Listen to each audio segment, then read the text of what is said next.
Have you ever felt trapped by emotions tied to someone who's no longer in your life? Or worse, someone who never cared as much as you did? It's like carrying a weight that only grows heavier with time. But what if I told you there's a way to let go? Not by becoming cold or indifferent, but by finding clarity, peace, and strength within yourself. The Stoics believed that clinging to emotions is like holding on to a burning flame. The tighter your grip, the more it hurts. Today, I'll share 5 powerful Stoic rules to help you emotionally detach. Not to stop caring, but to care wisely. Imagine living with the freedom to let go of emotional burdens, focusing only on what you can control and embracing life's changes with grace.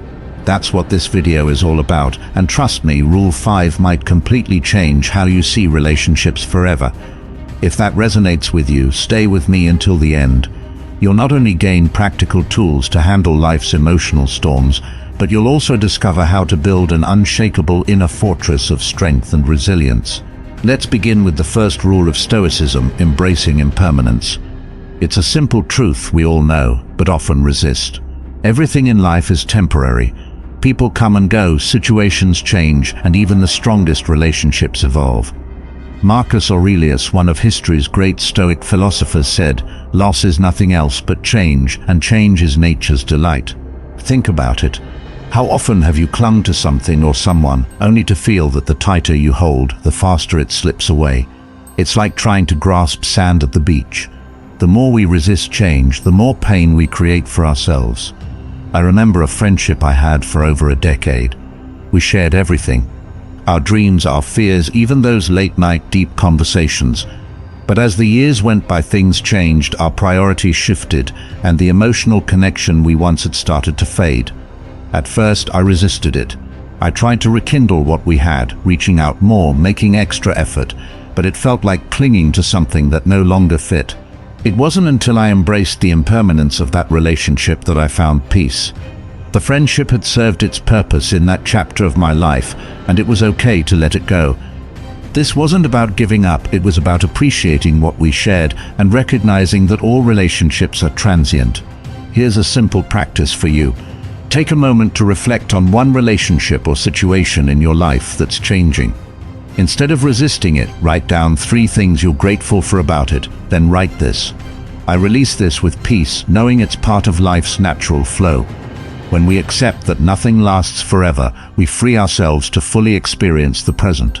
And this brings us to the next rule of Stoicism: mastering your emotions through rational thought. Emotions can feel overwhelming, can't they? Sadness, anger, frustration, they seem to come out of nowhere and take control. But here's the thing: Stoicism teaches us that emotions aren't reality. They're a product of our thoughts, how we interpret events around us.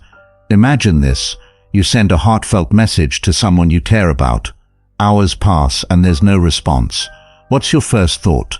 For many of us, it's something like, did I say something wrong? Are they upset with me? Then come the emotions, worry, frustration, even anger. But what's really happening here? Marcus Aurelius reminds us, you have power over your mind, not outside events. Realize this and you will find strength. The truth is, the lack of response doesn't mean anything until you assign it meaning. What if the person is just busy or their phone died? By questioning your initial reaction, you reclaim control over your emotions. I've been there myself. I once texted a close friend during a tough time, pouring my heart out. When hours passed without a reply, my mind spiraled. Did I offend them? Do they even care?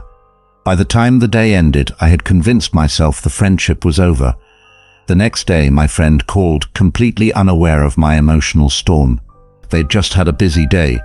It was a humbling moment, reminding me of Marcus Aurelius' wisdom: the soul becomes dyed with the color of its thoughts. Here is an exercise you can try whenever emotions feel overwhelming. Pause and ask yourself 3 questions. What are the facts? What story am I telling myself? What is a more balanced perspective? Write your answers down. You'll be surprised how much clarity this brings. Mastering your emotions isn't about suppressing them, it's about understanding them. And once you've gained this clarity, you're ready for the next rule, practicing negative visualization. This might sound strange at first. Why would anyone want to imagine losing something or someone they love? But negative visualization is one of the most powerful tools in Stoicism. It's not about being pessimistic. It's about preparing your mind for life's inevitable changes. Imagine a loved one moving far away or a relationship changing.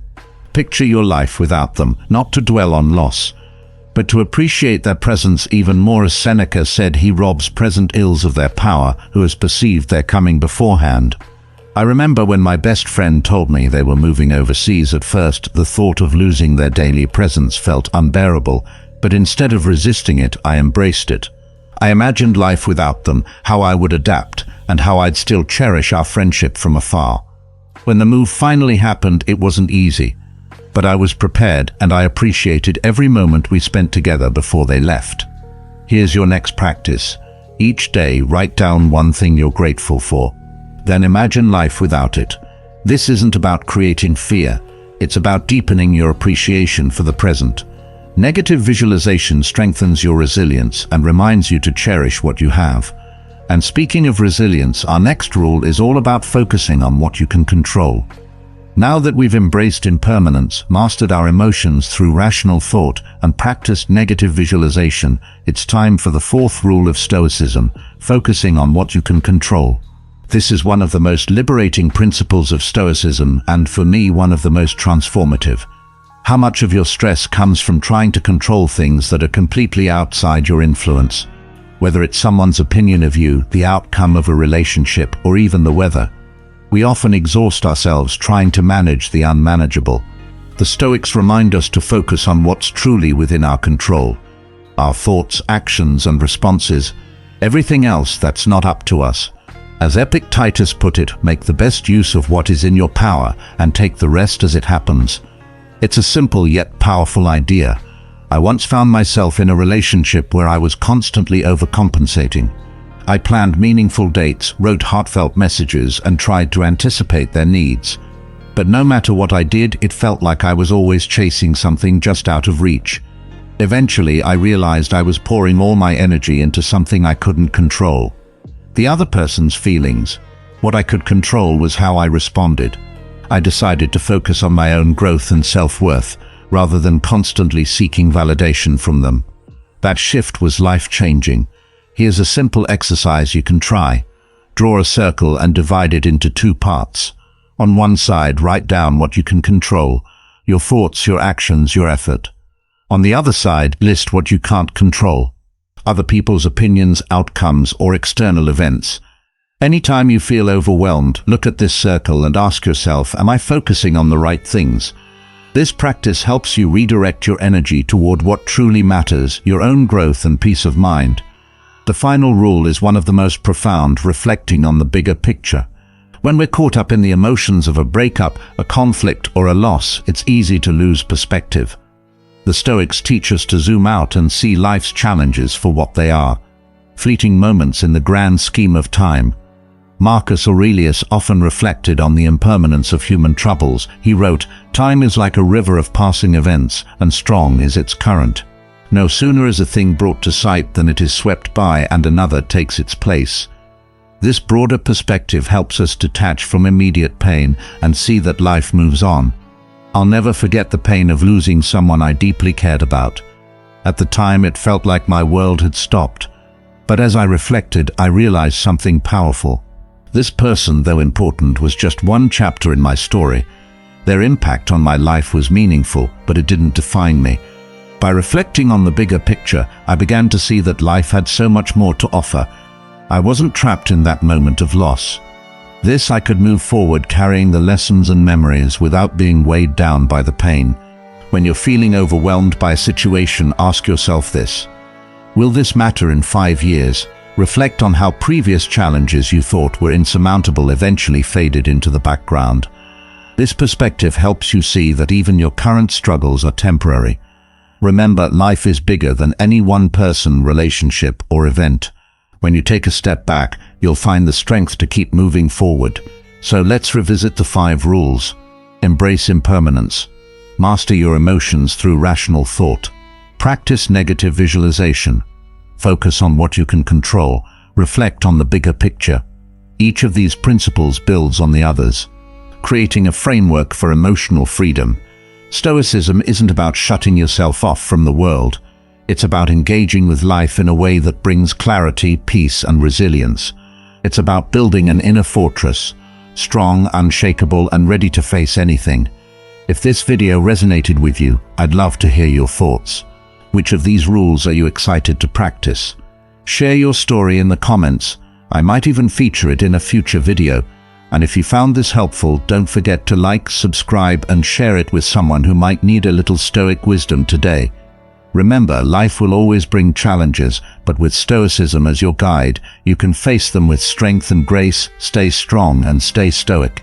Now that we've explored the 5 Stoic rules, let's dive deeper into how you can integrate them into your daily life. Stoicism isn't just about lofty philosophy, it's about actionable practices that help you live with clarity and purpose every single day. One of the most powerful ways to start your day is with a morning reflection. Marcus Aurelius often began his day by reminding himself of the challenges he might face, writing, "When you wake up in the morning, tell yourself the people I deal with today will be meddling, ungrateful, arrogant, dishonest, jealous, and surly." At first glance, this sounds pessimistic, doesn't it? But it's actually freeing. This practice prepares your mind to face the day with acceptance and resilience. Instead of being blindsided by difficulties, you approach them with calm and clarity. Here's a practice you can try. Each morning, write down 3 potential challenges you might face. It could be a difficult conversation, a stressful task, or even just feeling low energy. Then write how you'll respond, not with frustration, but with wisdom. This small act can transform your mindset for the entire day. In the middle of the day, when life feels overwhelming, take a moment to pause. The Stoics believed that stepping back from the chaos helps you see things as they truly are. Marcus Aurelius called this the power of retreating into yourself. When was the last time you gave yourself permission to just pause, to breathe, to let go of all the noise, and to reconnect with your inner self? This simple practice can ground you in the present moment. Here's how to incorporate this into your day. Set a reminder on your phone to pause for just 2 minutes. Close your eyes, take 3 deep breaths, and ask yourself, what's within my control right now?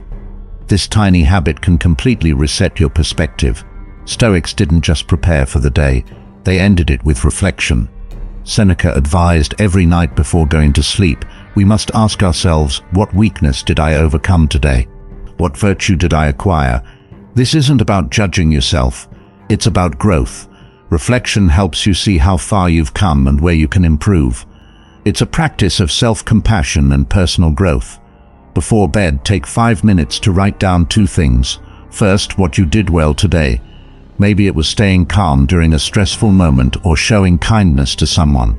Then write 1 thing you could have done differently, not to dwell on it, but to learn from it. This daily habit will help you grow into the best version of yourself.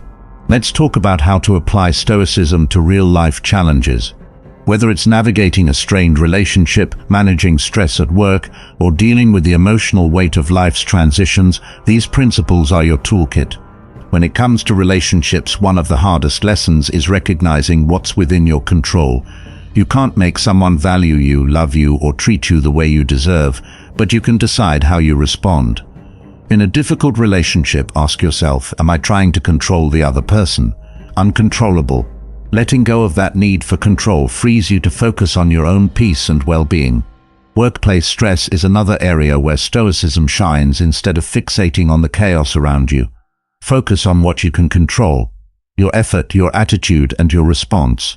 Remember Marcus Aurelius's advice, you have power over your mind, not outside events. When you shift your focus to what's actionable, stress loses its grip on you. Whether it's losing a loved one, moving to a new phase of life, or saying goodbye to a relationship, Stoicism reminds us that change is inevitable. Negative visualization helps prepare us for these moments, while reflection helps us find meaning in them. Ask yourself, what lesson can I take from this experience? By finding meaning, you transform pain into growth. Stoicism isn't about suppressing your emotions or shutting yourself off from the world. It's about living with intention, clarity, and resilience. It's about finding strength in the face of life's challenges and learning to let go of what no longer serves you. Now it's your turn. Which Stoic practice will you try today? Is it morning reflection, or letting go of control, or perhaps journaling your evening thoughts. Share your story in the comments. I'd love to hear how Stoicism is shaping your life. And don't forget to subscribe for more Stoic wisdom and practical insights. Together, we'll build an inner fortress strong enough to weather any storm. Stay strong and stay stoic. Let's take a moment to revisit one of Stoicism's simplest, but most profound truths, the power of starting small. It's easy to think that personal growth requires drastic, life-changing actions. But in Stoicism, the greatest transformations often come from small, consistent practices, things you can incorporate into your daily routine. Think about it. How many days have slipped by while you were caught up in distractions or stress? What if you could reclaim those moments by setting a clear intention each day? Marcus Aurelius, one of the most disciplined Stoics, used his journal to reflect and prepare for each day. He wrote, "You could leave life right now. Let that determine what you do and say and think." While this might sound stark, it's actually a reminder to focus on what truly matters. Every morning, take a few moments to write 1 or 2 intentions for your day. Maybe it's staying calm during a stressful meeting or choosing gratitude when things don't go your way. These small commitments help align your actions with your values. Imagine starting your day with this intention. Today, I will approach challenges with patience. The next time the kids are running late or the coffee spills, you can take a breath and remind yourself of your goal. It's not about perfection, it's about making a conscious effort. This small shift in mindset can turn everyday moments into opportunities for growth. Life doesn't always go as planned, does it? The Stoics remind us that setbacks are inevitable. But here's the key, they're not failures, they're lessons. Marcus Aurelius wrote, "The impediment to action advances action." What stands in the way? This means that every challenge is an opportunity to grow stronger. Instead of asking, "Why is this happening to me?" ask, "What can I learn from this?" That shift in perspective can transform even the hardest days. Whenever you face a setback, take a moment to write about it. Ask yourself 3 questions. What happened? How did I respond? What could I do differently next time? This practice helps you turn obstacles into stepping stones for growth. The Stoics believed that joy doesn't come from material wealth or external success. It comes from appreciating the simple things in life. Seneca wrote, "True happiness is to enjoy the present without anxious dependence upon the future." When was the last time you truly savored a quiet moment? It's easy to get caught up in chasing the next big thing, but Stoicism teaches us to slow down and find contentment in what's already here. Here's a practice to bring more joy into your day. Take a 10-minute gratitude walk. As you walk, look around and notice 3 things you're grateful for. It could be as simple as the crisp air or the sound of laughter. This practice trains your mind to focus on the good. Relationships can be some of our greatest sources of joy and pain. The Stoics remind us that while we can't control how others act, we can control how we respond. This means approaching conflicts with compassion and letting go of the need to always be right. Epictetus said, "We have 2 ears and 1 mouth, so that we can listen twice as much as we speak." The next time you're in a conflict, pause and ask yourself, am I really listening? Or just waiting to respond? By choosing empathy over ego, you strengthen your connections. Before responding in a difficult conversation, pause and take a deep breath. Ask yourself, what's the other person really trying to say? This simple habit can transform how you approach disagreements. Whether it's retiring, moving to a new city, or watching your children leave the nest, life's transitions can feel overwhelming. But Stoicism reminds us that change is not the enemy. It's a natural part of life. Marcus Aurelius wrote, "Observe constantly that all things take place by change. Instead of resisting change, embrace it as an opportunity for growth." Ask yourself, what new possibilities does this change bring? When facing a big transition, write a letter to your future self. Imagine looking back on this moment with pride for how you navigated it. Write about the strengths you'll gain and the lessons you'll learn. This practice shifts your focus from fear to anticipation at its heart. Stoicism isn't about shutting down your emotions or ignoring life's challenges. It's about finding the strength to live intentionally with clarity and purpose. Each small practice, whether it's journaling, pausing to breathe, or appreciating the moment, builds your resilience and shapes your inner fortress. So as you move forward, remember, The power to live well is already within you. You just have to take that first step. As we come toward the end of this journey, let's take a moment to reflect on why these Stoic principles are so important. Life is unpredictable, relationships evolve, and challenges arise. But Stoicism gives us the tools to navigate these moments with strength, clarity, and grace. Let's revisit the 5 rules and explore how they work together as a complete framework for emotional freedom. They're not just abstract ideas, they're practices you can integrate into your everyday life. Life is full of transitions. Children grow up, loved ones move away, and circumstances change, instead of clinging to what was. The Stoics teach us to embrace impermanence. It's not about ignoring the pain of loss, but about accepting that change is part of life's natural flow.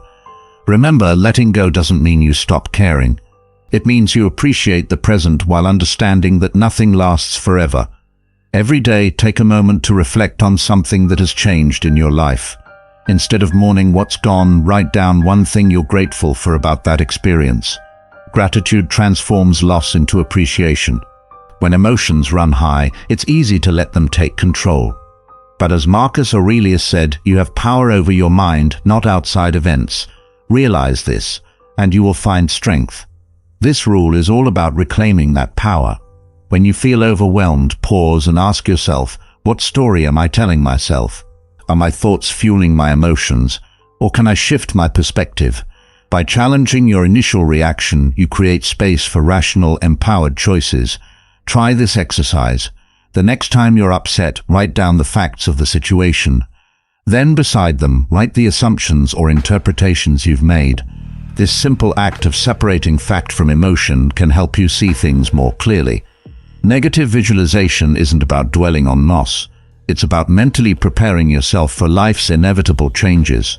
Seneca wrote, "It is in times of security that the spirit should be preparing itself for difficult time." This practice helps you build resilience and appreciate what you have. By imagining life without something or someone you cherish, you strengthen your ability to adapt if that loss ever occurs. It also deepens your gratitude for the present. Each week, spend 5 minutes reflecting on something you value deeply. Imagine life without it, and then write down 3 reasons you're grateful it's part of your life today. One of the core teachings of Stoicism is understanding what's within your control and letting go of what's not. As Epictetus reminds us, make the best use of what is in your power and take the rest as it happens. When you let go of the need to control others' opinions, actions, or feelings, you free yourself to focus on your own growth. This doesn't mean you stop caring. It means you stop wasting energy on things beyond your influence. Here's a simple exercise. Each morning, write down one thing you'll focus on that's within your control, and one thing you'll consciously let go of. This small shift can bring you a sense of peace and clarity when life feels overwhelming. The Stoics encourage us to step back and consider the bigger picture. Marcus Aurelius often reminded himself that our troubles are fleeting in the grand scheme of time. He wrote, "Time is like a river of passing events. What stands in the way becomes the way." By reflecting on the bigger picture, you can see challenges as part of a larger journey. Life isn't defined by one moment. It's a tapestry of experiences, each contributing to your growth. Whenever you're feeling stuck, ask yourself, will this matter in 5 years? Write down your answer and notice how your perspective shifts.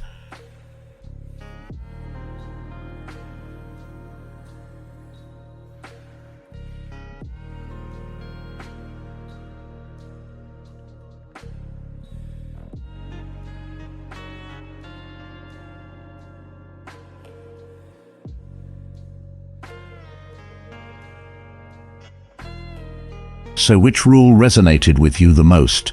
Is it embracing impermanence, focusing on what you can control, or perhaps practicing gratitude through negative visualization? Let me know in the comments. I'd love to hear your story. If you found this video helpful, please share it with someone who could use a little Stoic wisdom. And don't forget to subscribe for weekly content designed to help you live with strength and clarity. Together, we'll build an unshakable internet. Inner fortress. By now you've seen how the principles of Stoicism, embracing impermanence, mastering your emotions, visualizing challenges, focusing on what you can control, and reflecting on the bigger picture, create a powerful framework for emotional resilience. But how do you make these practices a part of your daily life? That's what we'll explore next. Routines ground us. They help us stay consistent even when life gets chaotic. A daily Stoic routine doesn't have to be complicated. It just needs to align with your values and goals. Mornings are a blank slate, a chance to set the tone for the rest of your day. Start by asking yourself one simple question. What kind of person do I want to be today? This practice, inspired by Marcus Aurelius' journaling, helps you focus on your intentions before distractions take over. Writing a daily intention doesn't mean your day will be perfect. It means you'll have a guiding principle to return to when things get tough. Here's a simple way to begin. Write down 2 things: what you can control today and the virtue you'll focus on, like patience, gratitude, or courage. Let this guide your actions throughout the day. Midday is the perfect time to check in with yourself. The Stoics called this retreating into the self, a moment to step back, breathe, and recenter. Epictetus said, "No man is free who is not master of himself." This midday pause is your opportunity to regain mastery over your mind. Ask yourself, am I still aligned with my intentions? What's within my control right now? Even a few moments of reflection can make a world of difference. Set a reminder on your phone for a midday Stoic pause. Take 3 deep breaths, revisit your morning intention, and let go of anything outside your control. You'll feel recharged and ready to tackle the rest of the day. Evenings are a time to look back on your day, not with judgment, but with curiosity.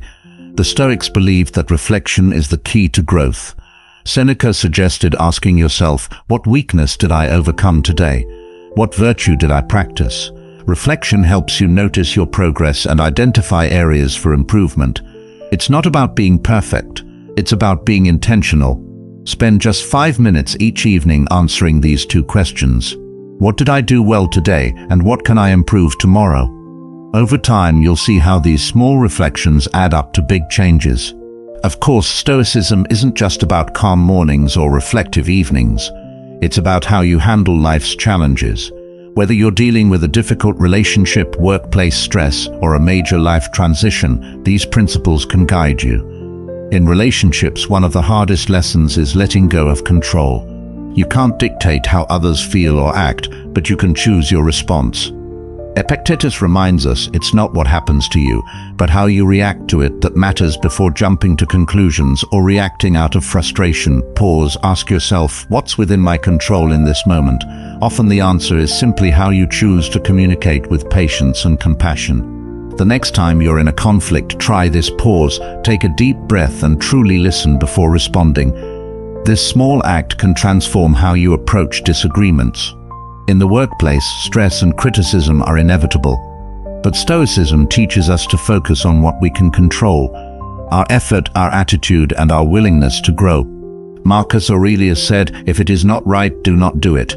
If it is not true, do not say it." Apply this to your work. Act with integrity, and let go of outcomes beyond your influence. When you stop taking criticism personally and see it as an opportunity for growth, stress loses its grip on you. Each day, write down 1 piece of feedback or challenge you faced at work, then reflect on how you can use it to grow. This mindset shifts your focus from defensiveness to empowerment. Whether it's a new job, a move, or a shift in your family dynamics, transitions can be tough, but the Stoics remind us that change is the nature of life. Marcus Aurelius wrote, "Observe constantly that all things take place by change. Instead of resisting it, embrace it, change it." As an opportunity to grow, ask yourself, what new opportunities does this change bring by shifting your focus? You transform uncertainty into possibility. Write a letter to your future self about this transition. Imagine looking back with pride on how you navigated it. What lessons will you have learned? What strengths will you have gained? This practice helps you approach change with courage and hope. Stoicism isn't about perfection or suppressing your emotions. It's about learning to navigate life's challenges with grace, resilience, and inner peace. Each small practice you adopt, whether it's a morning intention, a midday pause, or an evening reflection, builds your inner fortress. So, which practice will you start with today? Let me know in the comments.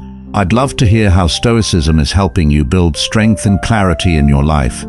If you found this helpful, please like, share, and subscribe for more practical insights. Together we'll keep building an unshakable inner fortress.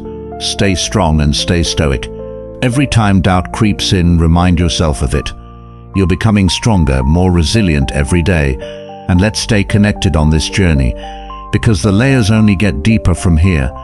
This mask of indifference won't hold up forever, and soon enough the truth will start seeping through in ways they can't ignore. There's a lot more to uncover, and we're just getting started. Now we enter a heavier stage, the weight of regret. At first they try to brush it off, hide their feelings. But now your silence is hitting them, really hitting them like a wave they can't escape. They start to see the emptiness, the void you left behind, and regret sneaks in like a shadow they can't shake. It's no longer about pretending they don't care. It's about realizing that maybe, just maybe, they've made a mistake they can't undo. Imagine them replaying every memory, every opportunity they had to appreciate you, every moment they brushed you aside. It's like standing on a cliff, looking back at everything they took for granted. They're haunted by those choices now, and they realize with a sinking feeling that each careless action, each time they disrespected you, is costing them more than they anticipated. As the philosopher Seneca put it, every new beginning comes beginning's end. Right now they're feeling the end of what they had with you, and it's sinking in. They won't say it out loud, and they'll never admit it to anyone, but they're feeling the sting of losing something real. Regret doesn't announce itself, it seeps in quietly, slowly, like a shadow following them everywhere they go. And the longer you stay silent, the stronger it grows. This isn't about missing you, it's about recognizing that they had something valuable, something irreplaceable, and they let it slip through their fingers. Now most people, when they reach this stage, try to push the regret away. They'll keep up their front, keep acting indifferent, but inside they're feeling the weight of their actions. They're thinking about every chance they had to treat you better, to keep you close, to value you, and each memory stings.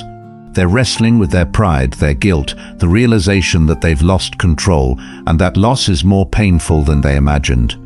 This is where you might feel sympathy, you might feel the urge to reach out, to let them know you understand, to ease their pain. But remember, this is their journey, not yours. They need to feel this regret, this emptiness, to fully understand what they've lost. Stepping in now, even with good intentions, would only take away the weight of what they're experiencing. Regret has its place, and sometimes people need to sit with it, to feel its full weight, to understand the value of what they've lost. So take a deep breath and hold on to this affirmation. I'm worth more than their regret. I choose myself over anyone's temporary feelings. Say it out loud. Let it sink in. You're not here to rescue them from the consequences of their actions. Their regret is theirs to carry, and your strength is yours to build. Stay with me on this path, because we're still only halfway there. Regret is powerful, but it's only the beginning of what they'll feel. Their journey doesn't stop here, and as the regret deepens, they're forced to confront even more truths they can no longer avoid.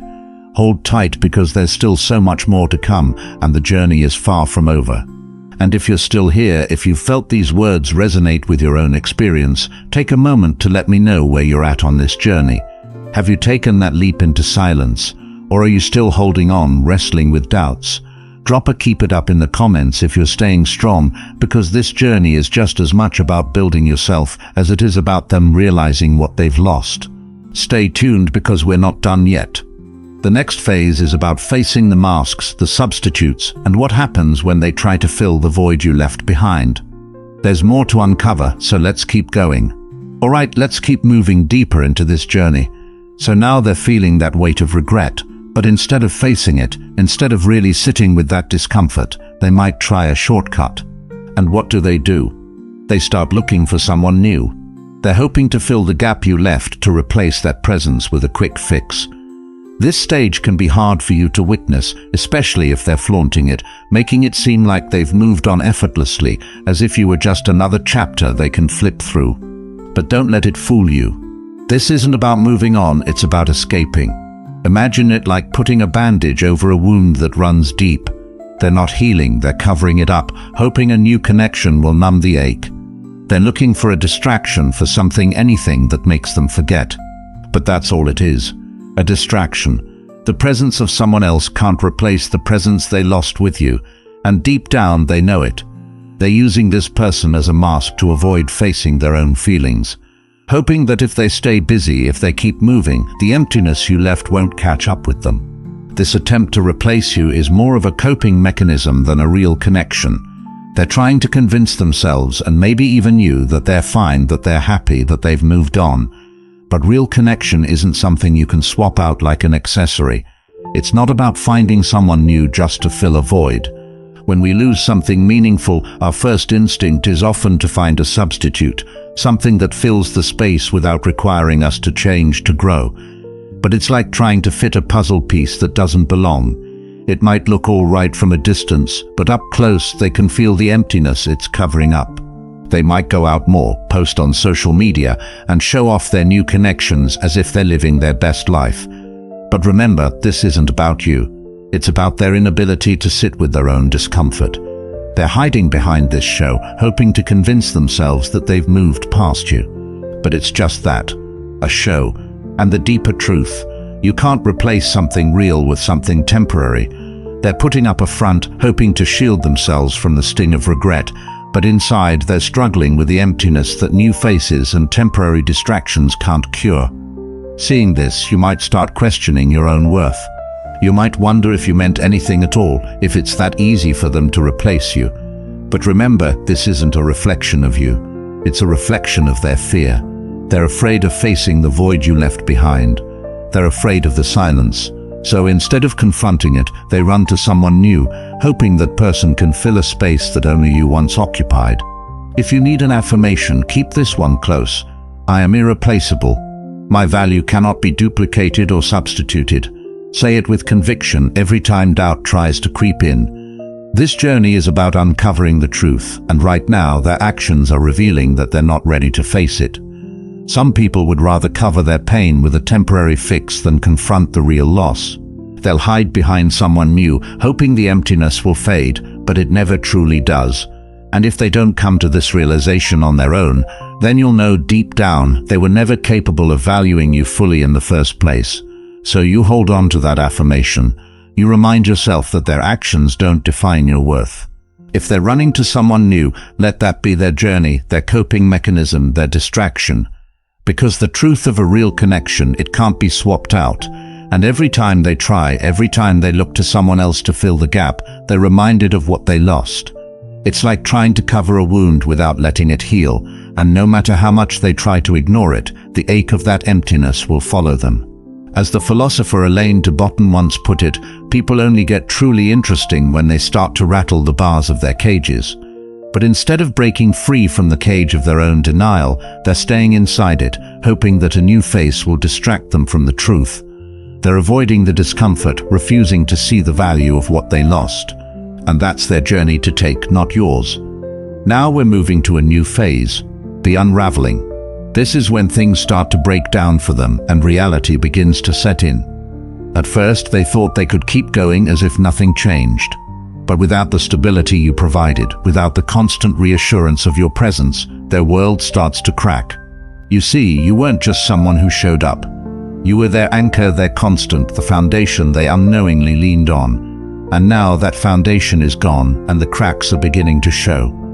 It's as if they're trying to hold water in their hands, but no matter how tightly they squeeze, it slips away.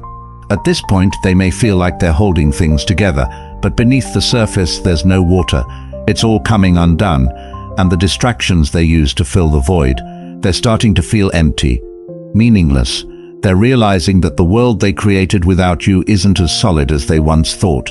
In the quiet moments, they start feeling that emptiness even more. Their friendships might start feeling hollow, or their daily routines lose their meaning. There's a sense of restlessness, a lack of focus, because they no longer have that sense of stability you brought into their life. You grounded them, even if they never appreciated it. And now they're lost, floating, trying to find their footing without that anchor. This is when they start to feel the full weight of their choices. When they're forced to confront the mess they created, their world is beginning to crumble, piece by piece, and there's no distraction strong enough to keep the emptiness at bay. They start to feel as if something's missing, and that something was you. It's the quiet realization that the stability they once took for granted is gone, and they're left to face the consequences. It's easy to feel sympathy at this stage, to feel the urge to step back in and help, to be that support again. But remember, this is their journey. They need to experience this unraveling, this realization without you swooping in to save them. This is the only way they'll understand the full weight of what they lost. Stepping in now would only take away the clarity they're starting to gain. Hold on to this affirmation.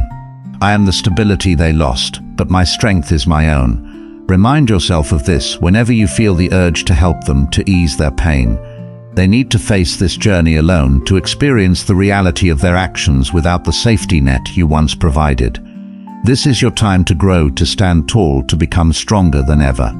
We're getting closer to the heart of this journey, and the truth is about to reveal itself even more. There's still more to come as they continue to feel the weight of your absence, as their world continues to crumble. So hold on, because this isn't over yet. The real understanding, the full impact of what they lost is still waiting for them. And soon enough, they won't be able to ignore it. Stay tuned, because as they struggle in the silence, the final truths will begin to unfold, and their real feelings will come to the surface in ways they can't hide. Let's continue. Absolutely, let's bring this journey to its final stages. This is where the silence becomes a force they can no longer ignore. A void that keeps growing, a realization that finally sinks in. They've tried to mask it, to run from it, to distract themselves. But now all those defenses are fading, and they're left in silence. A silence that feels like a void, a hollow space that they can't fill. Imagine it like this. They're alone with nothing but the echo of your absence, and it's starting to become deafening. The connections they tried to create, the people they used as substitutes, the shows they put on to appear fine, none of it can touch the emptiness they feel now. There's no escaping the ache, the awareness that they had something precious, something irreplaceable, and they let it slip away. This void, it's not the loud, dramatic kind of pain. It's a quiet, relentless ache that only deepens with time.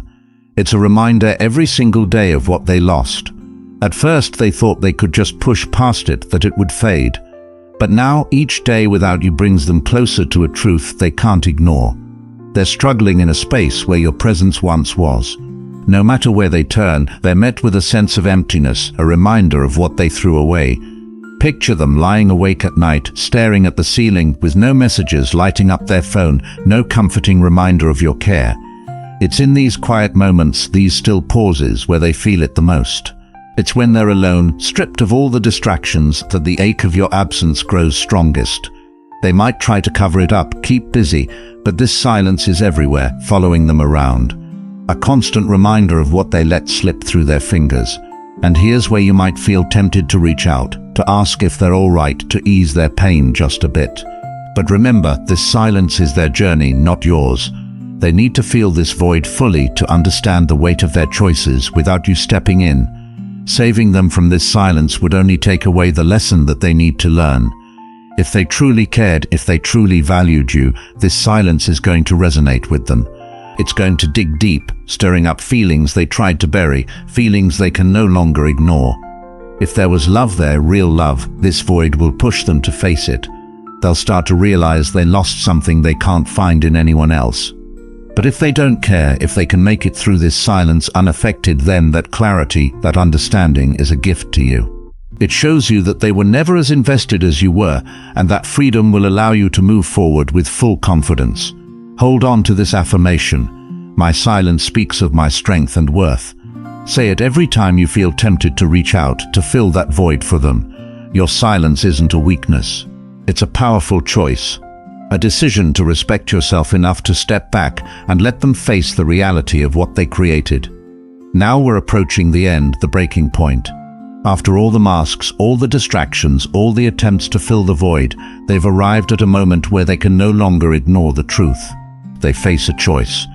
Confront what they've lost, take responsibility and grow, or stay trapped in denial, letting regret weigh them down indefinitely. For some, this is where the pain becomes overwhelming. They spiral, weighed down by guilt, by the loss of something they now realize was irreplaceable. They start to see that the regret, the emptiness, the ache isn't going away. It's a permanent feeling, a constant reminder of what they let go. Every attempt to move past it only brings them back to the same realization. They lost something real, something they'll never find again. Others, however, may choose a different path. They might finally see your absence as a wake-up call, as a moment of clarity. They're hit with a realization that maybe, just maybe, they have a chance to confront what they lost, to understand where they went wrong, to become a better version of themselves. It's like reaching a fork in the road. They can either let the regret consume them or use it as a moment of growth. This is where Marcus Aurelius' words ring true. The impediment to action advances action. What stands in the way becomes the way. Your silence was their obstacle, their wake-up call, forcing them to choose either to evolve or to remain stagnant. If they break through, it's because they've allowed themselves to learn from their mistakes. If they break down, it's because they're unwilling to face the truth of their own actions. And here's the beauty of this final stage. Whichever path they choose, you're no longer tied to it. You've done your part by stepping back, by letting them face their own reality. Their journey, their growth, or lack thereof is no longer your responsibility. You've given them the space to confront themselves, to grow, or to stay the same. But you've grown. You've reclaimed your strength, your worth, your independence. So for this final affirmation, take a deep breath and say, I am free now. You're stepping into a new chapter, one where your value isn't dependent on someone else's recognition, where your strength isn't defined by anyone's approval. You've come out of this journey with clarity, confidence, and a new understanding of your own worth. Whether they realize what they lost or not, you've gained something far more valuable: self-respect, strength, and independence. And as you move forward, you're free to create a life that reflects the true worth you've always held. Men are disturbed not by things, but by the views which they take of things. Thus death is nothing terrible, else it would have appeared so to Socrates. But the terror consists in our notion of death, that it is terrible. When therefore we are hindered or disturbed or grieved, let us never impute it to others, but to ourselves, that is, to our own views. It is the action of an uninstructed person to reproach others for his own misfortunes, of one entering upon instruction to reproach himself, and of one perfectly instructed to reproach neither others or himself. They lose the day in expectation of the night, and the night in fear of the dawn. He is a wise man who does not grieve for the things which he has not, but rejoices for those which he has. Live a good life. If there are gods and they are just, then they will not care how devout you have been, but will welcome you based on the virtues you have lived by. If there are gods but unjust, then you should not want to worship them. If there are no gods, then you will be gone, but will have lived a noble life that will live on in the memories of your loved ones. If you really want to escape the things that harass you, what you're needing is not to be in a different place, but to be a different person. True happiness is to enjoy the present without anxious dependence upon the future. Not to amuse ourselves with either hopes or fears, but to rest satisfied with what we have, which is sufficient. For he that is so wants nothing. The greatest blessings of mankind are within us and within our reach. A wise man is content with his lot, whatever it may be, without wishing for what he has not.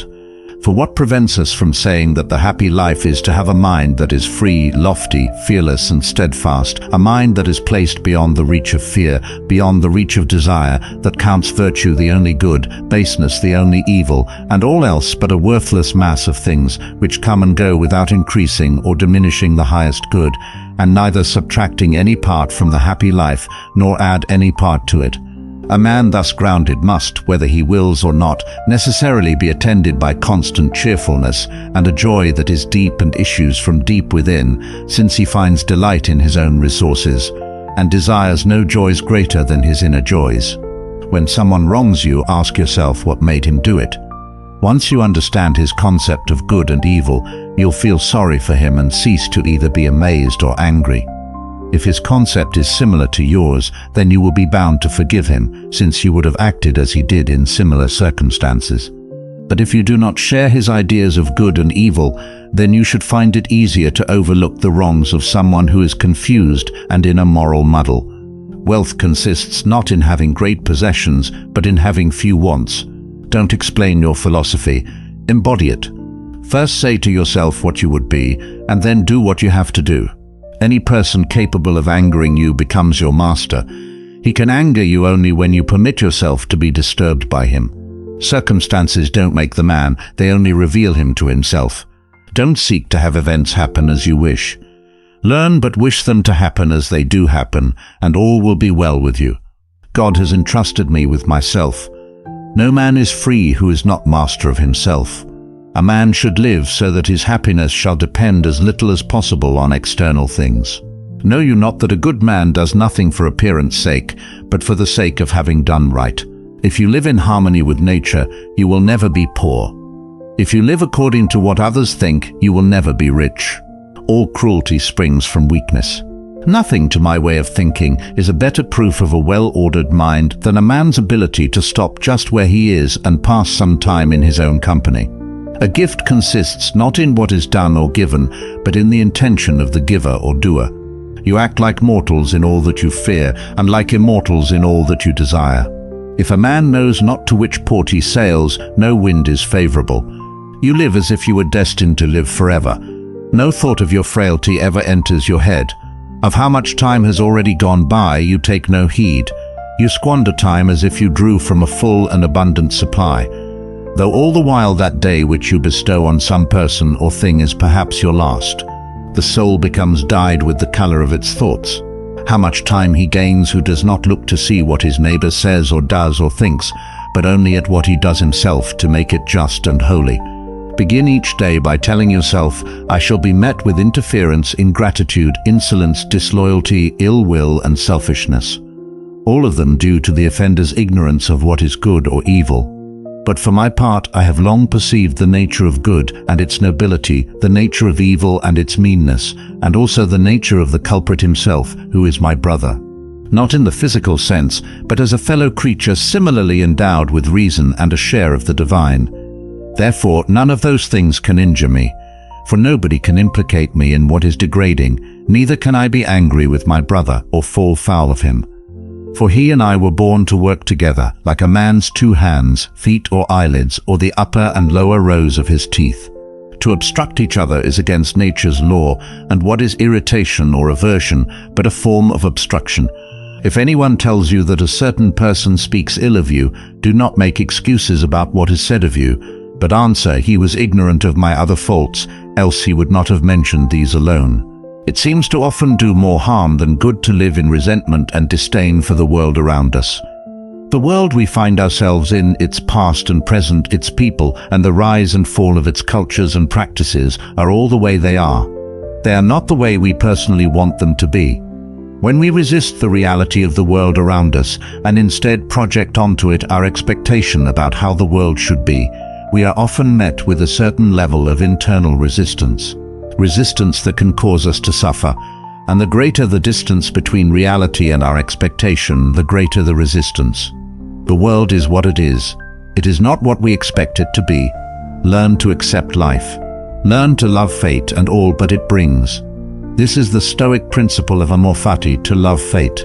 After all, fate has given us the ability to live and to experience life. Unfortunately, amor fati often gets confused with a passive, defeatist acceptance of the world around us. To accept the wrongs of the world and to lie down as we observe the passing of things we don't agree with, or the wrongdoing we see being committed. But I believe this is a misunderstanding of the Stoic principle. Acceptance of reality does not mean to submit to it. It is simply learning the ability to see it objectively and accepting that in this moment that is the state of the world. It is the ability to look at the things around us clearly, not through the lens of our own bias and expectations. In doing so, we are better able to understand the situations around us.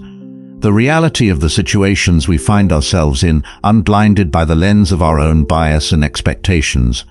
We then are able to more clearly understand what is within our control and what is not, and then look to leverage that control to effect change first in ourselves, and then, if possible, in the world around us for the better. Whenever you feel anger towards a person, think of what led them to behave in such a way. It is all too easy for us to pass judgment from our own perspective, but it is a very different thing to try and put yourself in the shoes of the wrongdoer and try to understand what hardship they have gone through, what burden they might carry, or how life has treated them leading up to the moment which you found so offensive. Most people are trying to do the best they can with what they have, and while we all are responsible for our actions, there is often a line to draw between a person's experience and their behavior, too. One of the great ironies of life is a man's desire to find comfort, to remove all sources of hardship and suffering in favor of comfort when applied to our core needs like food, shelter, security, and companionship. Comfort and stability to me do make sense, but when it exceeds to every corner of our lives, comfort and the removal of all hardship seems to me to bring with it its own brand of hardship. Instead of putting ourselves into the unknown, expanding our comfort zone and learning to deal with the adversity that comes with it, excessive comfort seems to risk the opposite. It erodes our resilience to hardship, can breed purposelessness, apathy, sloth, and the host of limitations that come with a shrinking comfort circle. It seems to me that one of the lesser thought of challenges of modern life is to balance the comfort that comes when our base needs are met with the voluntary hardship that is needed to make sure that comfort doesn't soften our resolve. The ancient Stoics advocated voluntary hardship. Marcus Aurelius chose to sleep on an uncomfortable bed. Seneca chose to swim in rivers in the dead of winter. Both men were all too aware of the risks of becoming too comfortable and the benefits of adding discomfort to one's life. Day to day, we often distance ourselves from death, often thinking that it is something that happens to others or to us many, many years from now. But the truth is that death is at our shoulder every day, an ever-present fact of life. Today may very well be your last. Living with this as a reminder brings with it a deep gratitude for many of the things we take for granted. Knowing that whatever it is may be one of the last few times we are able to experience it. Whether that be sound of leaves in the wind, the company of those we love, or simply the taste of good food. To the Stoics, this was the practice of memento mori, the practice of remembering death. The nature of life is changed from the very first shifts of the universe. The most simple of elements gathered together to produce clouds and then solid bodies. Bodies that began to form the very first ingredients for life. Those ingredients formed life, the circle of birth and death, until eventually they came together in the exact configuration needed to create you and me. Like the beginning, the peak, and the crashing end of a wave, our lives are simply part of a grander cycle. We are formed, we experience, and we end. And with our end comes the opportunity for the reconfiguration of our atoms, to allow another to come and go, and to enjoy the experience of life, and so on forever. The nature of the entire universe is change, from the very big to the very small. Lives are often not made better in the accomplishments of lofty goals or the collection of expensive things, so much as they are improved by the small day-to-day changes of one's habits, the decisions to wake up a little earlier, get out of the house a little more often, go for a run, read that book that's been gathering dust, or try to be more present in the company of the things and people we love. While of course great achievements do contribute to it, habits built over time, not short bursts of joy, are often the paving stones to a happier life. There is a delicate balance to be had when looking to the future and the past. The future is necessary for long-term planning and preparation for events that seem likely to happen. However, look too long towards the horizon, and it's easy to let life slip by and miss the very thing you've spent all that time planning and preparing for. Similarly, the past can be used as a tool to learn, but looking back to what was may also mean that you missed the life into which you've taken all the lessons of the past. The future can be used to plan and prepare. The past can be used to learn, but life only happens in the present. When I meet death, as we all must do, the time and place will be largely outside of my control. If tomorrow, then I will die tomorrow, and if a year from now or 20 years from now, then I will meet it then. It is in the very nature of a living thing to die, regardless of how much we resist it. However, for now I am alive. So I will put to use what is within my control and decide what to do with the time that is given to me. I am not soothing you or making light of your misfortune. If fate can be overcome by tears, let us bring tears to bear upon it. Let every day be passed in mourning. Every night be spent in sorrow instead of sleep. Let your breast be torn by your own hands. Your very face attacked by them, and every kind of cruelty be practiced by your grief, if it will profit you. But if the dead cannot be brought back to life, however much we may beat our breasts, if destiny remains fixed and immovable forever, not to be changed by any sorrow however great, and death does not loose his hold on anything that he has once taken away, then let our futile grief be brought to an end. Let us then steer our own course, and no longer allow ourselves to be driven to leeward by the force of our misfortune. He is a sorry pilot who lets the waves wring his rudder from his grasp, who leaves the sails to fly loose and abandons the ship to the storm. But he who boldly grasps the helm and clings to it until the sea closes over him deserves praise. Nothing, to my way of thinking, is a better proof of a well-ordered mind than a man's ability to stop just where he is and pass some time in his own company. The greatest weapon against stress is our ability to choose one thought over another. I begin to speak only when I'm certain what I'll say isn't better left unsaid. All Hellenistic schools seem to define wisdom in approximately the same terms, first and foremost as a state of perfect peace of mind. From this viewpoint, philosophy appears as a remedy for human worries, anguish, and misery brought about for the cynics by social constraints and conventions, for the Epicureans by the quest for false pleasures, for the Stoics by the pursuit of pleasure and egotistic self-interest, and for the skeptics by false opinions. Whether or not they lay claim to the Socratic heritage, all Hellenistic philosophers agreed with Socrates that human beings are plunged into misery, anguish, and evil because they exist in ignorance. Evil is to be found not within things, but in the value judgments which people bring to bear upon things. People can therefore be cured of their ills only if they are persuaded to change their value judgments. And in this sense, all these philosophies wanted to be therapeutic. Simplicity, patience, compassion. These three are your greatest treasures. Simple in actions and thoughts, you return to the source of being. Patient with both friends and enemies, you accord with the way things are. Compassionate towards yourself, you reconcile all beings in the world. Taoism is the art of being in the world, for it deals with the present ourselves. It is in us that God meets with nature, and yesterday parts from tomorrow. The present is the moving infinity, the legitimate sphere of the relative. Relativity seeks adjustment. Adjustment is art. The art of life lies in a constant readjustment to our surroundings. Be content with what you have. Rejoice in the way things are. When you realize there is nothing lacking, the whole world belongs to you. Let your eyes see what they see, not what others want you to see. Let your ears hear what they naturally hear, not what others want you to hear. Let your mouth speak your mind freely, and not be constrained by other people's approval or disapproval. Let your mind think what it wants to think, and not let other people's demands dictate your thoughts.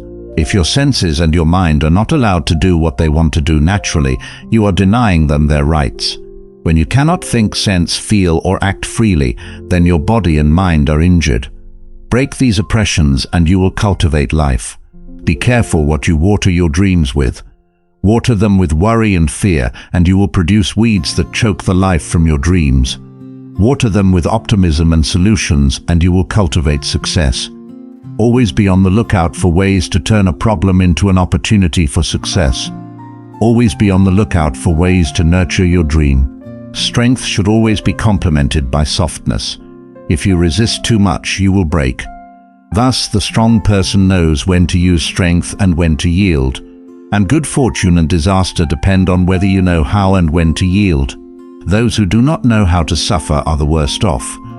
There are times when the only thing we can do is to bear our troubles until a better day. To solve a problem, you need to remove the cause, not the symptom. To know and to think we know not is the crown. To not know and to think we know is the affliction. Knowing others is intelligence. Knowing yourself is true wisdom. Mastering others is strength. Mastering yourself is true power. If a branch is too rigid, it will break. Resist and you will perish. Know how to yield and you will survive. Only he who has no use for the empire is fit to be entrusted with it. At the center of your being you have the answer. You know who you are and you know what you want. Life is a series of natural and spontaneous changes. Don't resist them. That only creates sorrow. Let reality be reality. Let things flow naturally forward into whatever way they like. Kindness in words creates confidence. Kindness in thinking creates profoundness. Kindness in giving creates love. A person with a mind is bound to be filled with conceptions. These conceptions prevent him from knowing things directly, so a person with a mind shall never really know. Trying to explain Zen is like trying to catch wind in a box. The moment you close the lid, it ceases to be wind and in time becomes stagnant air. A good traveler has no fixed plans and is not intent on arriving. When you are content to simply be yourself and don't compare or compete, everyone will respect you. The fact is that those who do not see themselves, but who see others, who fail to get a grasp of themselves, but who grasp others, take possessions of what others have but fail to possess themselves. They are attracted to what others enjoy, but fail to find enjoyment in themselves. If you play a game where scrap pieces of glass are at stake, you will play skillfully. If your expensive belt buckle is at stake, you'll start to get clumsy. If it's your money that's at stake, you'll fumble. It's not that you've lost your skill, it's because you're so flustered by things happening outside that you've lost your calmness inside, lose your stillness, and you will fail in everything you do. A man with outward courage dares to die. A man with inner courage dares to live. A man like this will not go where he has no will to go, will not do what he has no mind to do. Though the world might praise him and say he had really found something, he would look unconcerned and never turn his head. Though the world might condemn him and say he has lost something, he would look serene and pay no heed. The praise and blame of the world are no loss or gain to him. Things joined by profit when pressed by misfortune and danger will cast each other aside. Let your mind wander in simplicity. Blend your spirit with the vastness, follow along with things the way they are, and make no room for personal views. Then the world will be governed. A beam or pillar can be used to batter down a city wall, but it is no good for stopping up a little hole. This refers to a difference in function. Thoroughbreds like Kiji or Huali could gallop 1,000 lion one day, but when it came to catching rats, they were no match for the wildcat or the weasel. This refers to a difference in skill. The horned owl catches fleas at night and can spot the tip of a hair. But when daylight comes, no matter how wide it opens its eyes, it cannot see a mound or a hill. This refers to a difference in nature. Now do you say that you are going to make right your master and do away with wrong, or make order your master and do away with disorder? If you do, then you have not understood the principle of heaven and earth, or the nature of the 10,000 things. This is like saying that you are going to make heaven your master and do away with earth, or make yin your master and do away with yang. Obviously, it is impossible. We may be floating on Tao, but there is nothing wrong with steering. If Tao is like a river, it is certainly good to know where the rocks are. Great power is worry, and total power is boredom, such that even God renounces it and pretends instead that he is people and fish and insects and plants, the myth of the king who goes wandering among his subjects in disguise. Travel is such a wonderful experience, especially when you forget you are traveling, then you will enjoy whatever you see and do. Those who look into themselves when they travel will not think about what they see. In fact, there is no distinction between the viewer and the scene. You experience everything with the totality of yourself, so that every blade of grass, every mountain, every lake is alive and is a part of you when there is no division between you and what is other. This is the ultimate experience of traveling. To attain knowledge, add things every day. To attain wisdom, remove things every day. The blank canvas stares back at you. The cursor blinks on an empty screen. The guitar sits untouched in the corner of the room. You want to create something extraordinary, something that will inspire or move others. But doubt whispers in your ear. What if it's not good enough? What if I can't even begin? These moments of creative struggle are all too familiar, even to the most talented and experienced creators. Imagine a painter overwhelmed by the sheer possibilities of the first stroke, a writer paralyzed by fear of judgment, or a musician weighed down by the pressure to outperform their last piece. Creativity, while beautiful, can often feel like a battle, one where the greatest challenge lies not in the work itself, but within the mind. But what if you could approach creativity differently? What if, instead of battling doubt and frustration, you could harness the power of ancient wisdom to find clarity, focus, and freedom in the creative process? This is where Stoicism, a philosophy rooted in virtue, reason, and resilience, can transform how you think about creating. 10 Stoic secrets that can help unleash your creative genius. Whether you're a writer, artist, entrepreneur, or simply someone seeking to think more innovatively, these timeless principles will guide you through the obstacles of self-doubt, perfectionism, and fear. Let's begin with the foundation of creativity, understanding the challenges and how Stoicism can help us overcome them. 1. The creative struggle, understanding the challenges creativity, is often romanticized as a mystical process, an effortless flow of inspiration and ideas. But for anyone who's ever tried to create, the reality is much more complicated. The blank page can feel daunting. Doubts creep in, whispering that your work won't measure up. Frustration builds when progress is slow, or when the final result doesn't match your vision. And then there's the ever-present fear of failure, of putting yourself out there only to face criticism or rejection. These challenges aren't just obstacles, they can feel like insurmountable walls. Creativity requires vulnerability, and vulnerability invites fear. Whether you're a painter struggling to bring a concept to life, a writer grappling with an elusive plot, or an entrepreneur stuck in a loop of indecision, the battle often isn't with the work itself, but with the mind. David Hume, a philosopher of a different era, famously said, "A wise man proportions his belief to the evidence." Yet in moments of creative struggle, the evidence often skews towards self-doubt. What if I'm not good enough? What if no one cares? This mental chatter clouds judgment and stifles the flow of ideas. The Stoics understood these mental battles long before creative blocks became a term. Marcus Aurelius wrote, "If you are distressed by anything external, the pain is not due to the thing itself, but to your estimate of it, and this you have the power to revoke at any moment." In other words, the barriers to creativity are often self-imposed. The fear of failure, the frustration of slow progress, the desire for perfection, these are constructs of the mind, not the reality of the creative process. Understanding these challenges is the first step to overcoming them. Start by acknowledging that self-doubt, frustration, and fear are normal parts of creativity. They don't mean you're untalented or doomed to fail. They simply mean you're human. Creativity thrives not in the absence of these feelings, but in learning to navigate them. One of the most common challenges is the fear of starting. The blank canvas or screen can feel like a mirror reflecting all your insecurities.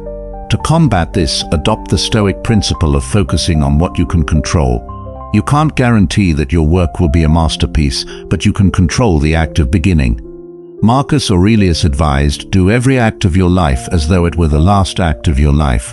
Start small, take one step, and let the momentum build." Frustration is another frequent companion in the creative process. The idea in your head rarely translates perfectly onto the page, stage, or screen.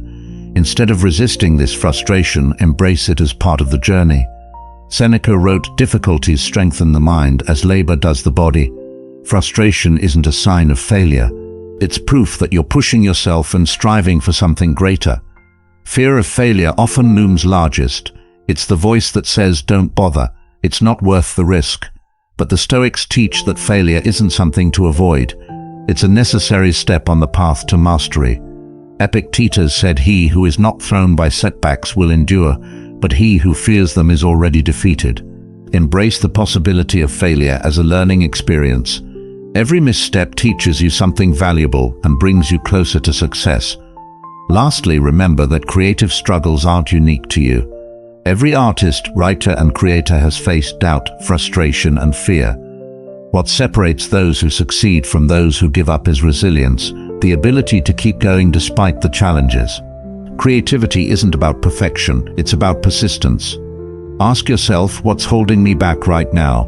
Is it fear, frustration, or doubt? How can I take one small step to move forward? By identifying the mental barriers you face and reframing them as opportunities for growth, you can transform the creative struggle into a powerful source of inspiration. As the Stoics remind us, it's not the challenges we face, but how we respond to them that defines our success. 2. What Stoicism can teach creatives. Creativity often feels like a chaotic process, fluctuating between bursts of inspiration and moments of doubt, frustration, or outright mental blocks. It's easy to feel overwhelmed, as though the creative journey is completely out of your control. But this is precisely where Stoicism, with its emphasis on reason, resilience, and clarity, becomes a powerful tool for creators. The philosophy offers timeless wisdom to help you navigate creative challenges and find balance amidst the unpredictability of the process. At its core, Stoicism is about living in harmony with virtue, reason, and nature. For a creative, this translates into aligning your work with your values. embracing challenges with a clear mind and focusing on what you can control. As Marcus Aurelius wrote, you have power over your mind, not outside events. Realize this and you will find strength. Creativity isn't about controlling outcomes or ensuring that every project is a success. It's about showing up, doing the work, and letting go of what's beyond your control. One of the most significant lessons Stoicism teaches creatives is emotional control. Emotions like fear, self-doubt, and frustration can derail your progress if left unchecked. Epictetus advised, don't let the force of an impression when it first hits you knock you off your feet. Just say to it, hold on a moment. Let me see who you are and what you represent. Let me put you to the test. This practice of pausing to evaluate your emotions is invaluable in the creative process. Instead of letting frustration over a stalled idea or fear of failure consume you, step back, observe the emotion, and choose a thoughtful response.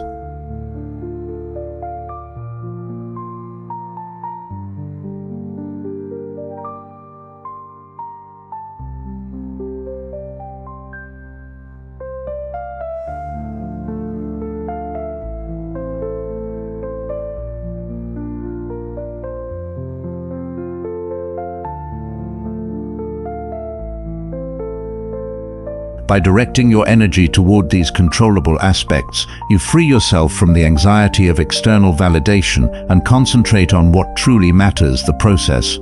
Another Stoic principle, memento mori, remember that you will die, might seem morbid at first glance, but it's a profound motivator for creatives. The idea isn't to dwell on death, but to use it as a reminder to prioritize what's important.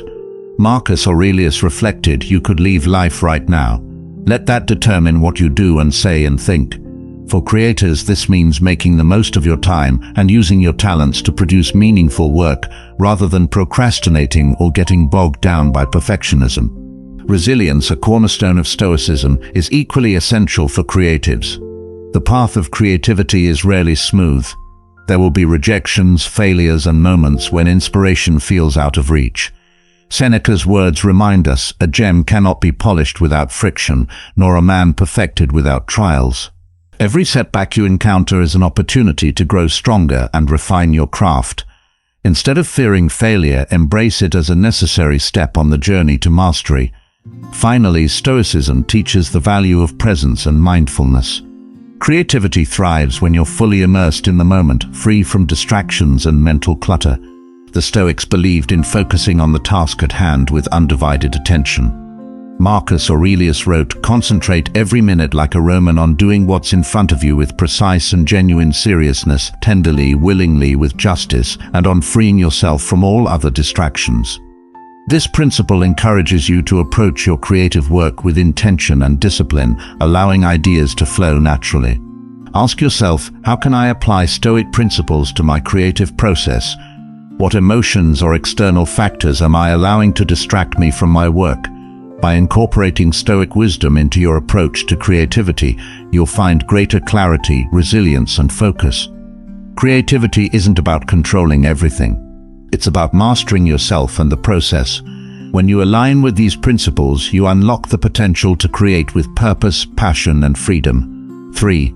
The connection between calm and creativity. Creativity flourishes in a calm mind. When your thoughts are scattered, anxiety takes over, or distractions pile up, your creative energy is stifled. The Stoics understood that tranquility isn't just a luxury. It's a necessity for clarity, focus, and meaningful action. For creatives, achieving inner calm can be the difference between struggling with ideas and unlocking your full creative potential. Marcus Aurelius wrote, you can be happy if you know this. Some things are within your control and some things are not. This principle is the foundation of a calm mind.